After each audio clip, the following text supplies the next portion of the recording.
And it's like some idiot so want to stop them from get a piece of the pie. Oh, I'm to no disrespect, gonna go and die. You know? Kia Bamba, them have dubs, we play fast, I play slow, them have flows. Like nobody knows, them kill sound, a sound clash and dance all. And mash up stage shows, but some guys don't recognize, I realize. Welcome to Only Friends on a Power Day. Your one-stop spot for all things snow, mountain and travel. Get all you need to know about epic destinations, inspiring stories from local legends from all around the globe. Creators, entrepreneurs, brands, owners and more. We're here to talk about what's hot, what's changing the game, what's incoming. Come along for the ride, froth out, and let's have a bloody good time doing it. So, EP1. We're here to talk about my better half story and how she became to live a big journey in the snow. I guess, it started for us both when we met at Falls Creek and Elyshia started to work for me. I was her boss. However, my story is probably going to get explained a lot more with the illustrious co-host who is missing in action, currently dealing with a hangover in Japan, I'd imagine. So, Elyshia, please take it away and start to explain what got you to this amazing place. I'm not going to go too deep into the background pre-snow because that's what you're here for. But essentially, lived the hustle, still living the hustle, but relocated from WA a very long time ago. Won't tell you how long ago, but a long time ago, whilst I was working corporate for L'Oreal in the professional products division. Loved that life, but definitely burned the candle at both ends in my mid to late 20s. Grew up surfing, a lot of snowboarding in my 20s, did what we snowfolk all do. Went off for a quick one season at Falls, did that one season, of course got hooked, did another season. Then after the 12-month leave of absence they gave me, I was like, I'm not going back. I am going to keep doing this thing. So I went back to Falls and kind of never looked back. But essentially I did that first season, broke my wrist, met another amazing human who's part of our family. Our kids already call him Uncle Tomo, who will... Just quickly, I'm staying hydrated today with the wonderful Blackman's Brewery Juicy Banger. It's a full-bodied, like an IPA, but an IP lager. Sorry to interrupt. But... I have an Isla, not sponsored, because just discovered this. Delicious. I'm thirsty. Sorry. Please continue. Anyway, back to my story. Broke my arm, hand, wrist aggressively in the park at Falls. Housemate was like, there's no way you could have broken your hand. Looked at it, was like, Jesus, don't look at that. The illustrious Tomo arrived and read me all of the park rules. Then my housemate arrived from Ski Patrol on the Skidoo, where I begged to not go in the banana sled down to the medical centre. Just a background on that. There will be an episode with the Lord Tomo coming up soon. He ended up being long-term operations manager in our business in Japan and a long-term friend from Falls Creek. Shout out to you, Tomo. We love you. And begged both of them to not have to go on the banana and go on the sled, but was told, you've had the green whistle, you are 100% going in the sled. Oh, sorry, in the banana sled. So there was that. So I was like, I'm not done here yet. I had to spend a lot of power days sitting inside with a broken arm. And then I thought, I'm not done. So I actually got a job at what was previously known as Squaw, now Palisades. That fell through because they decided to prioritise instructors for that particular visa. So our great friend Crispy, who maybe we should get on at some time, actually. Yes, great ski maker. Absolute legend. I ended up in Colorado working in a ski shop. And what do you know? decided to be a hero and boost down a not very exciting run at clocked 100 k's an hour. Destroyed fib, cartilage, everything in my ankle. Surgeon's words where it now looks like a chewed carpet.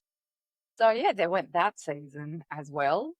Ended up shredding again. That's a whole nother side story. Later that season, ended up in Tahoe. Had a fab time. Let's just touch on that. Elyshia had to leave the country at that point, which was America, got flown home, and then was so determined not for her season to end. Because I did this in early December, so very that early. She went home, stopped drinking, went full. No soda, no caffeinated, no caffeine, no booze, nothing. And ended up going back and getting back on the board later that winter, which is one of the reasons why I think I kind of ended up liking her a bit, because she's bloody determined. So yeah, ended up in Tahoe and finished off that season there and was like, I need to do an injury-free season. Don't know if I've had one of those yet, but no critical breaks since then. And yeah, kind of started getting paid again from L'Oreal in like June or July. I was like, this is nice. I was like, I'm going to end up having to pay this back. So yeah, anyway, they denied any sort of form of extra leave of absence, which was a good call because like decades later, I'm still here. And I guess at that point, I think Elyshia was, when you told me that L'Oreal had just paid you again, you'd started working for me in rentals in Falls Creek. And, I taught her everything she knows about rentals. And yeah, I think we started to maybe be more than just friends at that point. And I remember you were sitting in my room and you were like, I just got paid from my old job. And then you, please continue. I think you made a phone call and said, you guys have just paid me. I'm not coming back. Yeah. So that was that. Kind of made the call that I was having a good time. I think I can't remember the specific moment, but I was reminding me earlier and it sounds true. So I'm going to roll with it. Sat on a chairlift, and I think anyone that's worked a life outside of snow life, you have a good time, you do what you need to do, but snow life is so different. You laundry, life tasks, all of the things, they're not a burden on your existence. They just happen because basically you need to turn up to work with clean clothes. But your life comes first, everything else comes second. I know my mom frequently was like, are you alive? It's like you live in a bubble. Yeah, I did live in a bubble. There was no traffic lights, no responsibility. I literally just needed to turn up to work, which I loved, and stoke people out on the place that we got to call home. And every spare second I had outside of that was either partying or shredding or just having hilarious chats with people on the exact same page. And I just had a moment where I was like, this is it. This is how we all should be living our lives. We should be living first and doing the mundane stuff second. And I was just like, we have to find a way to make this work. Yeah, I think you told me that you went up to Falls Creek with your good mate Stubber, and you were sitting on the chairlift at that time feeling a bit over your corporate job. And as you were sitting on the chairlift, you were like, I want to do a ski season. Yeah, I guess, for me, which we'll touch on later, my ski journey started as a, 3-year-old kid. But for you, it was mid-20s. I don't want to live an unfulfilled life. And yeah, we came to Falls Creek, went to Colorado, came back to Falls Creek, was my employee. You and I started to kiss the employee. And then after that, we went to Bali. And just a quick note, kissing the employee, a very consistent theme. I'm pretty sure almost every single friendship that we have that are married, 90% met with snow. Yes, and we have a massive amount of those ex-Falls Creek humans down here in Torquay. Yes, we call it the retirement village. Yes. So yeah, we went to Bali. We hustled really hard, doing temp work. We had a really good time working in the Pims temp with the co-host Maddie at the Adelaide Oval. That was really fun. Outsold, nearly outsold Wimbledon. I think that test, I think it was against South Africa for 5 days of froth, and it was mainly due to me, Lysh, and Maddie being so epic behind the bar.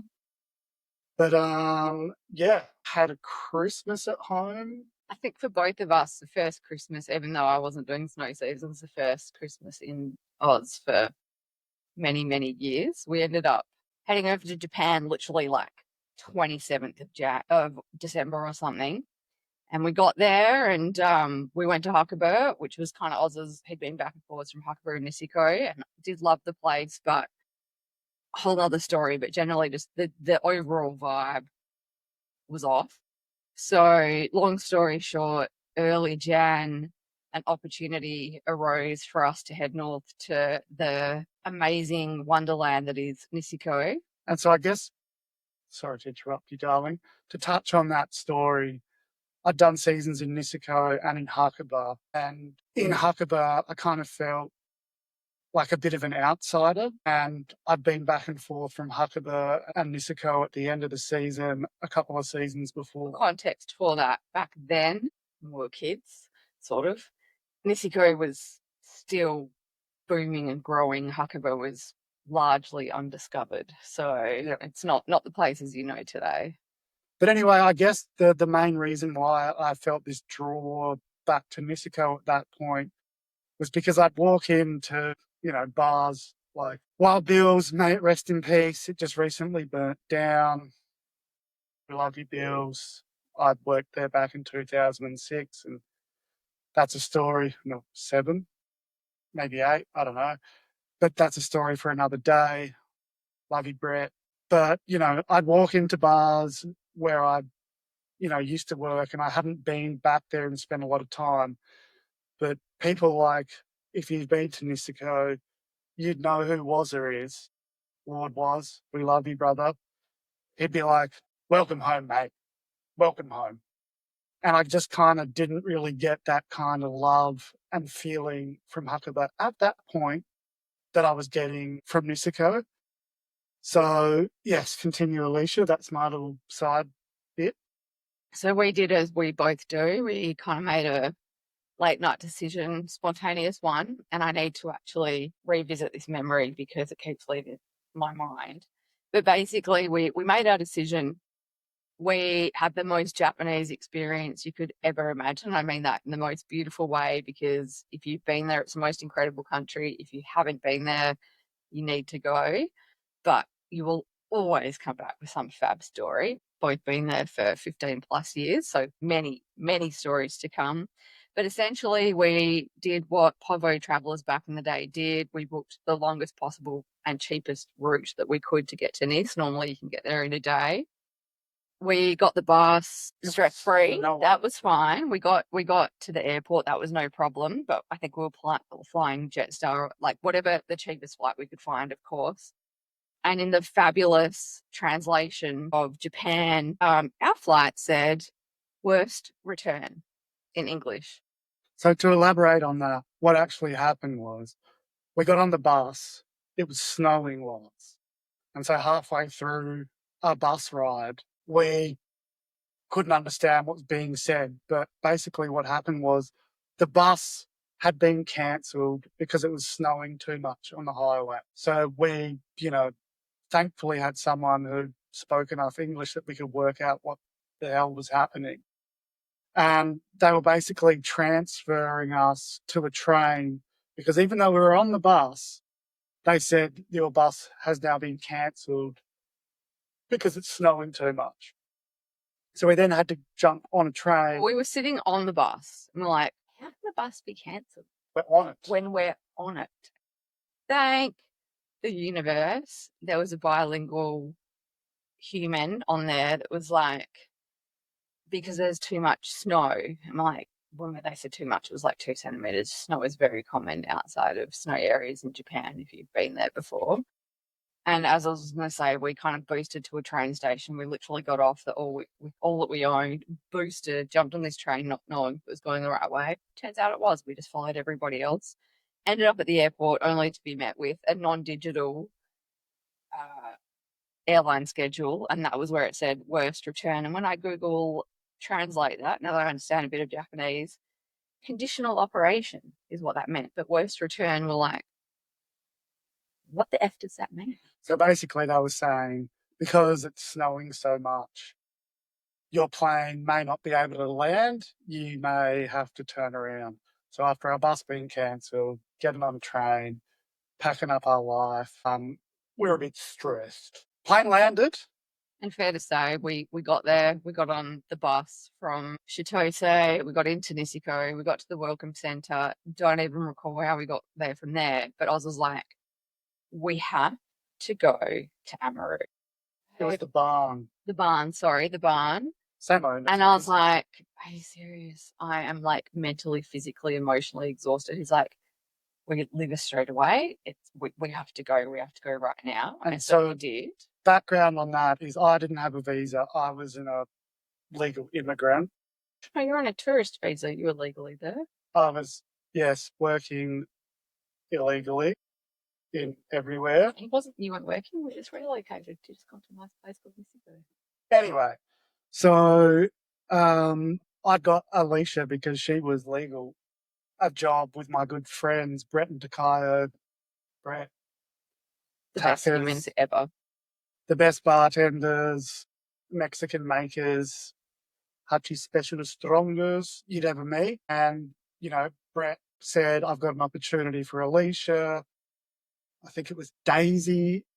Shout out Aurora and Daisy were finishing up and leaving Niseko, and Elyshia could take over their job, Daisy's job at Amaru. So I was like, I was stressed and I wanted a strong cocktail.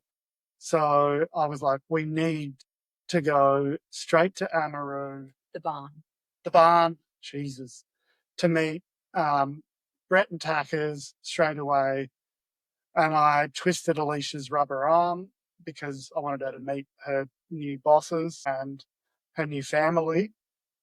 And I'll let Elyshia carry on that little bit of the story because it was hilarious. So we got there and we went upstairs, and for those of you tuning in that do know Brett and Tackers, you know the deal. The restaurant was downstairs, which Takayo ran.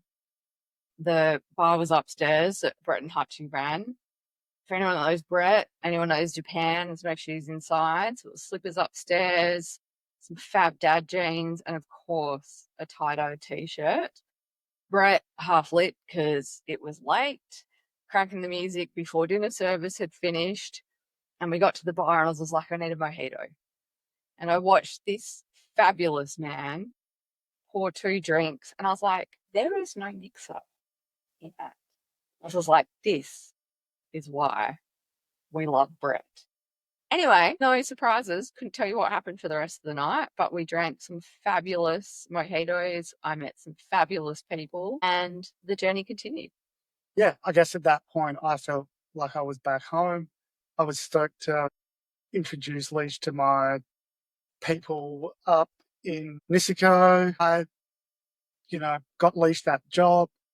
We ended up going to stay at Niseko Pizza's accommodation at the time. Shout out Caesar. Oh, the Yellow House. The Yellow House. The inside, the snow crew from that era, the Yellow House. You all know what we're talking about. If you don't, it was just a open jail, essentially, in the best way possible. So in saying all that, I started working there at Niseko Pizza, just helping out on the front counter. I eventually got the move up to the back of house, which is where you get looked after, and delivering pizzas. I ended up at Barumba one night with Elyshia and ran into my Our now still business partner / future boss, Matt Hampton. And he said to me, "What are you doing back here?" And I told him I just left Huckabah. I was over it. I miss Nisiko. And he said, "Well, I'm considering opening a ski shop down there. You should go run it." And we had a yarn, had a couple of drinks, ended up delivering him a pizza a bit later. And he's like, "You're still here?" Blah, blah, blah. We ended up moving to Bamboo Lodge with the legends, the Lords, Tom Melville, who is coming up in a podcast soon, and the other legend, mate, he, rest in peace, Sam Kerr. He unfortunately died in an avalanche. Ren. And that's a story for another day. But it was an epic season where we got really lit and had an awesome time, especially with Tom and Sam. And Woodbury. Woodbury. So we moved just down the road from the barn, which was incredibly dangerous, but also super convenient. That was kind of our season. We just shredded a lot. Me, Hirashi, where you at? Lots of back bowls, lots of unmemorable nights. A certain night where I rolled down at 3 a.m. to try and find where my now husband was at, and was told by Ren and Sam and Ben Tom that they were just straightening him up for me. What they meant by that was they were straightening his hair, which he doesn't have anymore, with hair straighteners, his ringlet hair. So I'll leave the rest to your imagination. But we had an amazing time. Hutchie taught me the best cocktails that anyone could teach you. I'm pretty sure I finished every shift half cut. Just had the absolute time of our lives, probably knowing in the back of our brains that next season was going to be a little bit more serious. And so that was that. We had an incredible time, came back to Oz, did a full season together. I guess at that point as well, we kind of teed up with the Lord, the legend, the mentor, the wizard, Dave Boyd, Lovey Boydie, to come back and work for the lift company in Australia. And at that point, Elyshia and I just wanted a foot in the door to what was just the lift company back then. Yeah, which was then run by Merlin, to just get a foot in the door to work in the shop. Take over the legacy that a lot of our crew were kind of retiring from, either that season or the one after. When I say retire, just from Snow Life down here. So I guess, a lot of our mates had been working up there for a really long time, and we're getting to the end of the tether. Things were changing. Things weren't as carefree as they once were. Yeah, and Lysh and I were still hungry. So at that point, we came in, just did the job, worked in the rental shops. Was it 2013? Yeah, 2013. And we kind of just were hungry to prove ourselves, and we took on every spare shift. We were there when it was unexpectedly busy. We'd get there and pull our socks up and just get it done. Continue on, Lysh. So we did falls, and maybe we should do a fall special. So we won't kind of drill down too hard into that. Back to Japan, and we started the incredible journey with Rhythm Japan, something we've only just walked away from, and that probably deserves its own whole episode as well, but an incredible time of our lives. But we started again, not from the bottom, but we're just ready to roll our sleeves up and be part of something special, which we absolutely ended up being, but it was kind of nice as well. Oz was a ski tech. I worked in kind of customer service and back end, like CX and operations, and we just kind of stuck our teeth in and just got the vibe of the whole place. Back then, to note, there was 40 staff, including Boot Solutions, our sister business, which is wild when you think that business now has over 600 staff in a winter season. So we did that. So many funny stories, not enough time right now, but the best humans that we still call our friends right up until this day. So we did that season, lived in the Rog, just had an absolute time. And it was a super busy winter. You know, Lysh and I were pretty determined at that point to make sure that we took every opportunity to make as much money as we could. So there was some weeks there where we were probably a little bit understaffed, but we had like a gun team. So we were working, 60, 70-hour week. 7 hour plus most of the time. We would get home from a 10 p.m. shift by 11:30, And I would be back at 7 a.m. I would next day. dream about teching skis and talking about skis and wake up and be like, oh, I'm going to go back to work. And that was, kind of January, I guess, at that point. But it was super fun. We all pulled together and had a great time doing it.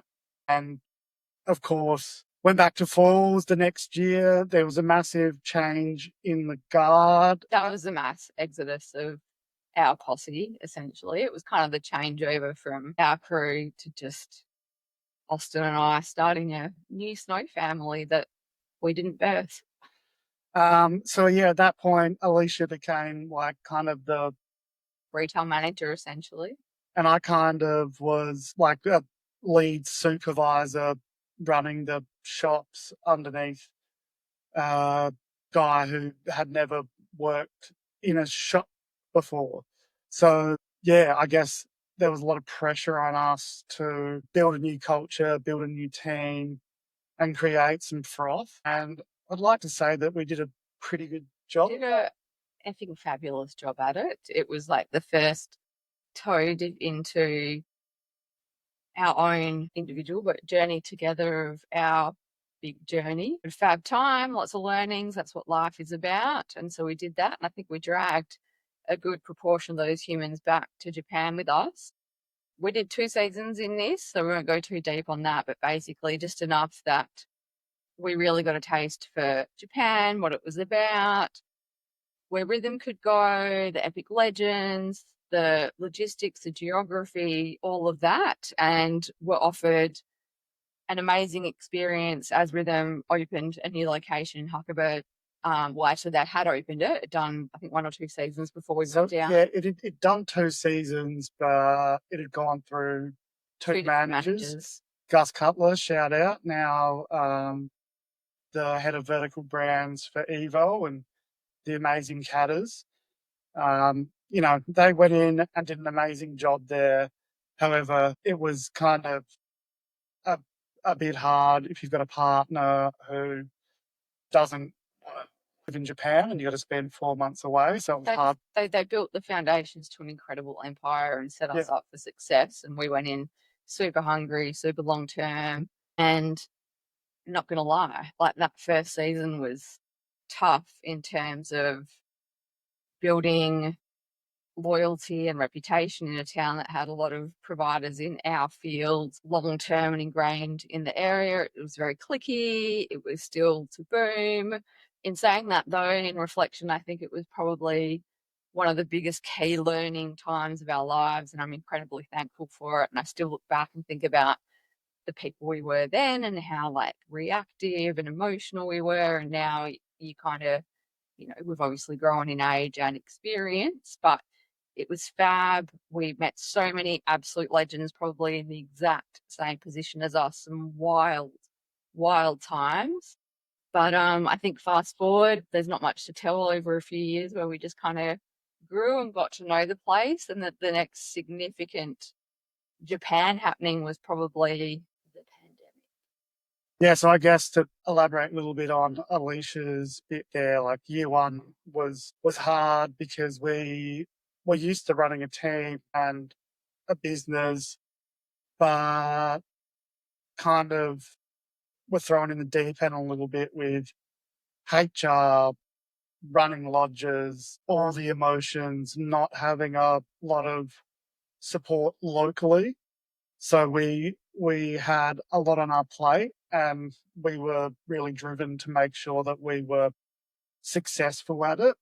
So that was a stressful winter. So for context on that, for anyone that hasn't done a snow season, You're not working at Woolies where you just go do your job and you stack a shelf and you head home and your life problems are yours. Our staff, every single one of them, well, 99.9% are living in Eurocom. So if they've got a problem, whether it's with their room, their roommate, the lodge, life, second degree is your problem because you brought them to Japan and they don't have anyone else to turn to. Fabulous, creates incredible relationships, but as your team grows, obviously challenging when you have triple digits of humans. So it was definitely an incredible learning experience, but also when I say we worked 24/7, that is no word of a lie. Yeah, and I guess, those 3 or 4 months of busy times, it's super condensed.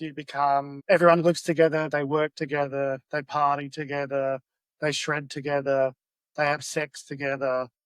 Not all of them at once, just maybe There's a couple 2 of or 3. pants-off parties Anyway. and things like that, but we won't go into that. We didn't have kids back then as well, so it's kind of like you literally do all of the things together. You go a hard day, you go to the club together, continue partying together.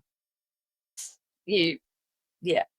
So yeah, it was a tough first season, but we got through there and had a lot of learnings. Baptism of fire, some might say. And then, we were back to Falls Creek to do it all again. And I guess that circle, the corporate vibe. that circle continued for a few years. And then I guess before the pandemic. Yeah, so 2016, we had a little, if anyone knows Sounds Like Cafe, if you're listening, if you don't, go to Huckleberg, go to that place. You will eat the best chicken burger of your life, and I'll fight if you say it's not. And we had a little chat with the fab Matt Habden, and he's like, you guys are a vibe, we need to do this together. Long story short of that conversation, we very amazingly, gratefully became shareholders of Rhythm Japan. And anyone starting a business, no one will run your business like somebody that has a piece of the pie. I can tell you that right now because we took that thing on like it was our own. We did before we were shareholders, but that really cemented it. And we were so, we earned it, but so gratefully became shareholders in that business. And we had ownership over it. We sat on the newly formed leadership team and grew up essentially with a bunch of 8 or 9 of us, just incredible humans that grew Rhythm to what it is today. And so I guess at that point we gave away Falls Creek, and it was really perfect timing for us, which is what we wanted. So just for context as well, if you work back to backs, the minute you make yourself valuable, obviously an Australian hemisphere job, your normal the season is start of June to end of September. Japan is start of December through to the end of March. But of course, it's set up and packed down and logistics and everything that goes into that. So we were kind of faced with a period where both continents wanted us overlapping. And for probably 2 to 3 years there, we didn't get a break. We packed up one place and literally flew to the other and started again. And it's like Oz says, it's like a season is like 1 year condensed into 4. So it was a lot. So yeah, at that point, we had thankfully built a little bit of capital behind us. Good timing. We started to build this house here in the beautiful Torquay, lovely Surf Coast, and we're in our garage right now. And it was kind of perfect timing that we then started helping Rhythm with recruitment and building systems and training modules and documents and things that we kind of always freestyle because the business was getting bigger. And yeah, at that point, we started to get more secure in our position and more confident. And, we started to go on that hamster wheel, I guess, of doing what we thought, and I'm sure everyone will agree, was a really good job. But it just was getting bigger and bigger every year until all of a sudden there was a pandemic. So we won't touch on that too much. This is more about the overall story, but essentially, what a wild time. Everyone's got a story about the pandemic, but essentially it kicked off in Huckleberry probably 2 to 3 weeks after Nisiko, and they were like, there's this thing going on, we're going to send people home. I'm like, what am I talking about? And then our HR manager, shout out Amanda Allen, you bloody legend, and a few other people like, I need to go home. And we were sort of pretty, as Oz and I are, super cash about it all. And we're like, if anyone wants to go home, go home. We don't know what this thing is or what it means, but there's obviously a lot of panic. And I was so like, I love Australia and coming back here. I love Japan in the summer, but I also like the contrast of the two places. But I was like, babe, I think we had a child by that point as well. So she was only 18 months old.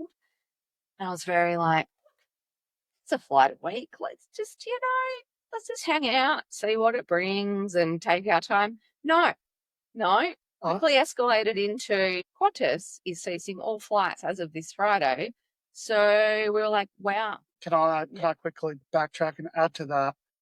I remember we had the first snow machine coming to Huckleberry, which meant that we were going to get thousands of guests. And shout out to Quinton and Mountain Watch.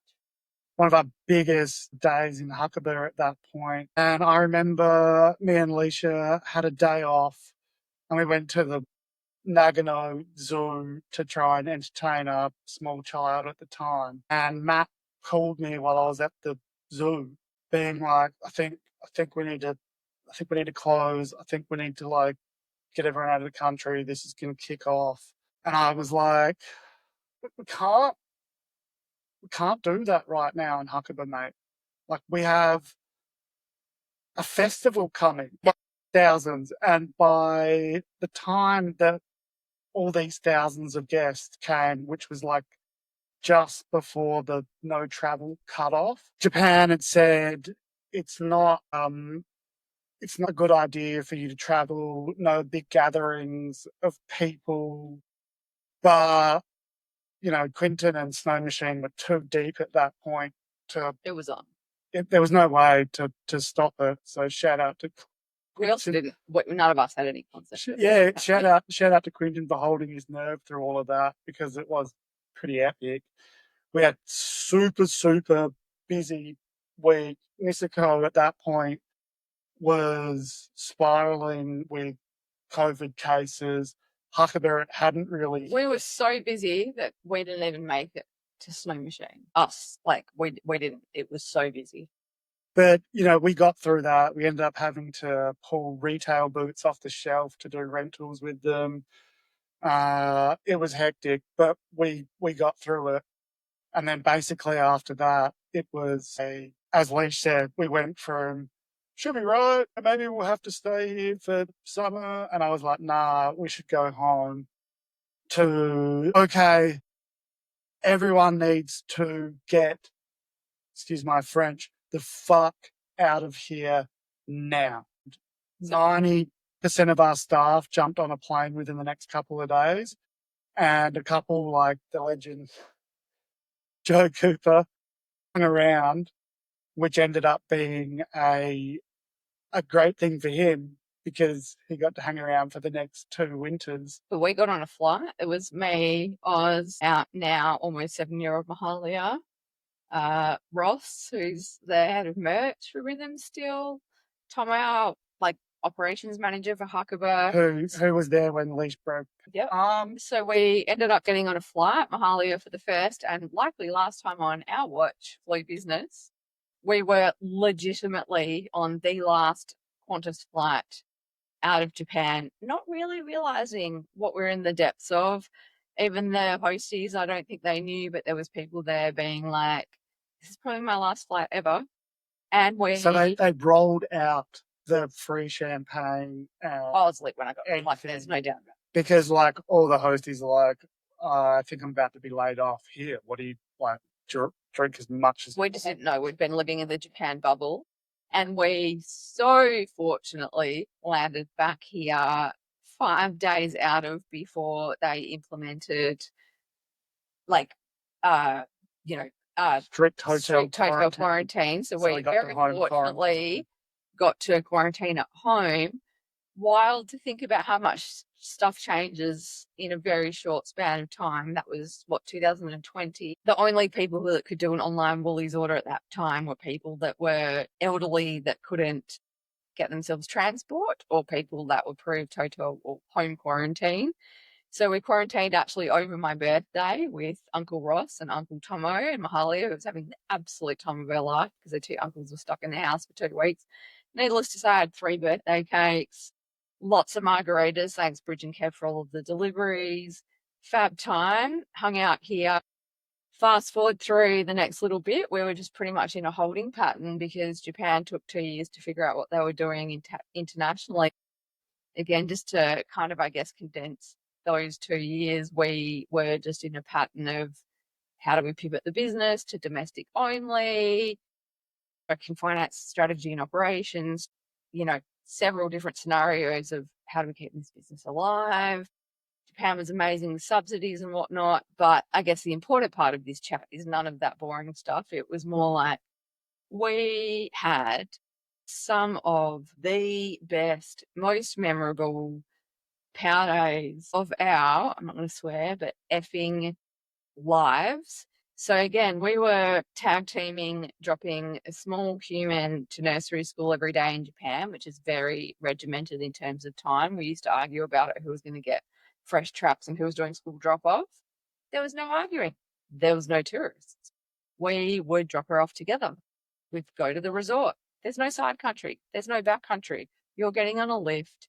You are getting the deepest power turns of your life, lift accessed until your legs don't work anymore. That was every day. We went from a team of almost 100 staying in Huckabee across the business, what flew like 50. Yeah, and the beauty of it was because Japan was so good with subsidies, me and Lysh kind of worked every day, but we could take most mornings off. But all of our staff at the time, including our more senior staff, could work 2 to 3 days a week. The government would subsidise the other 2 to 3 They were days. really big on people staying at home.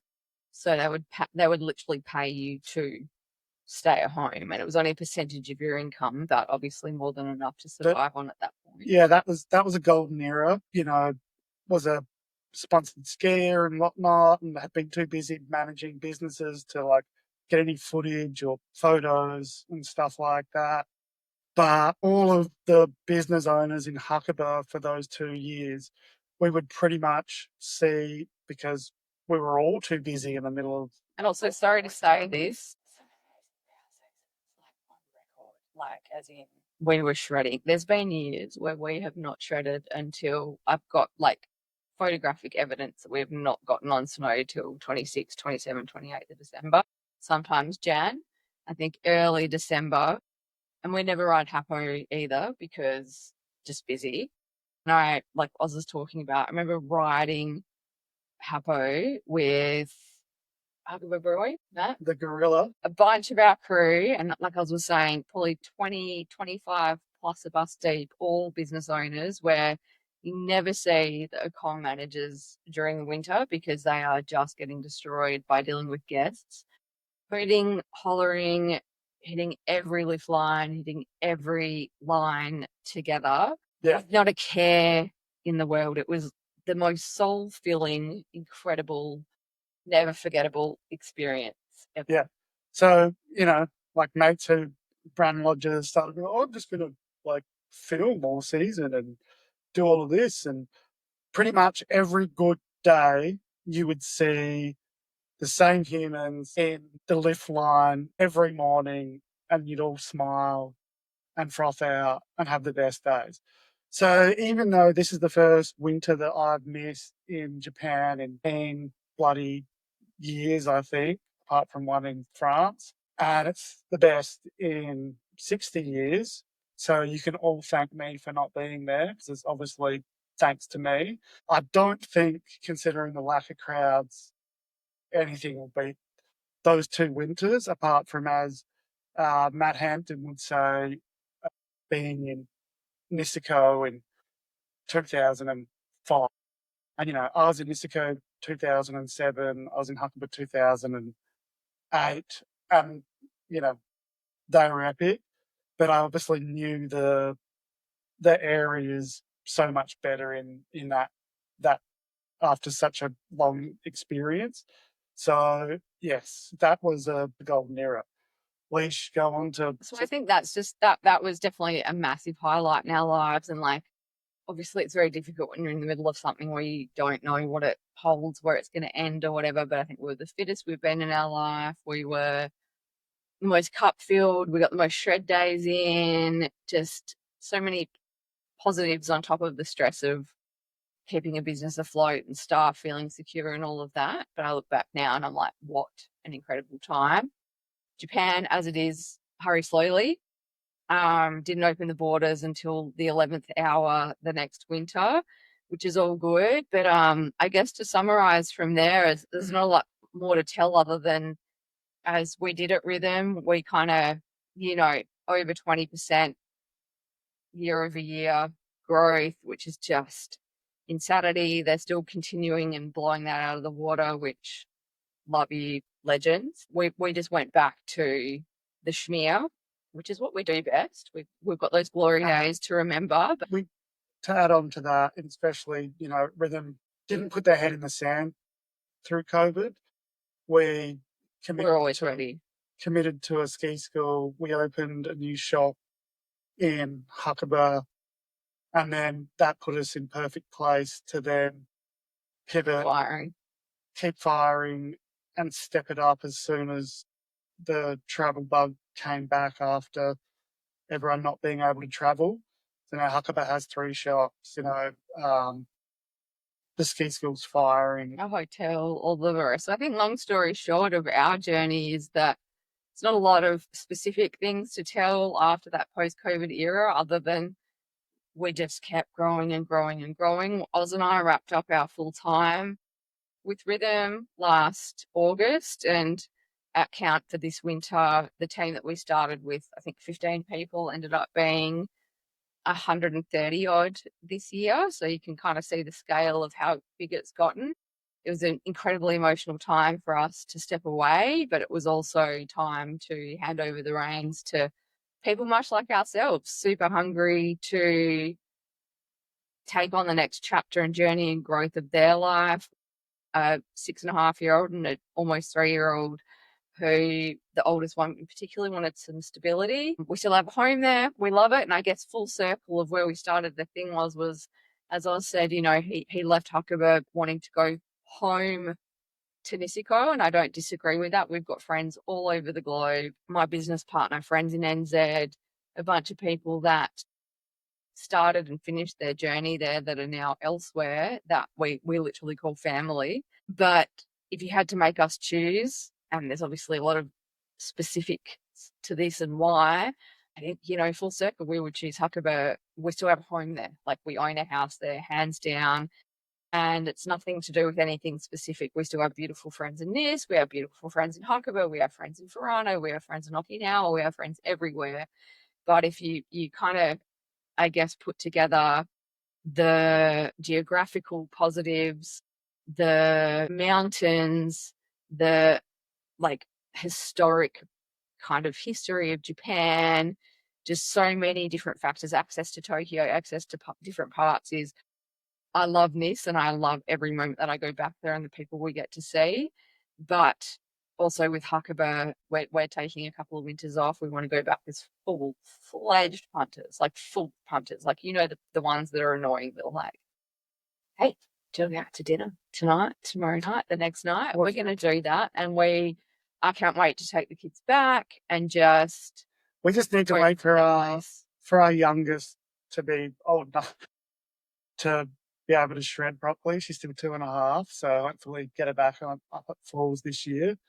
But yeah, Huckleberry is now home, as well as Nisiko, which is not how I felt when we first went back down there. As is Torquay, which is where we are now. So it's I guess this whole first episode is about, there's so much more to it, so much more we can go into, but essentially it's, how did our journey start? You've got that.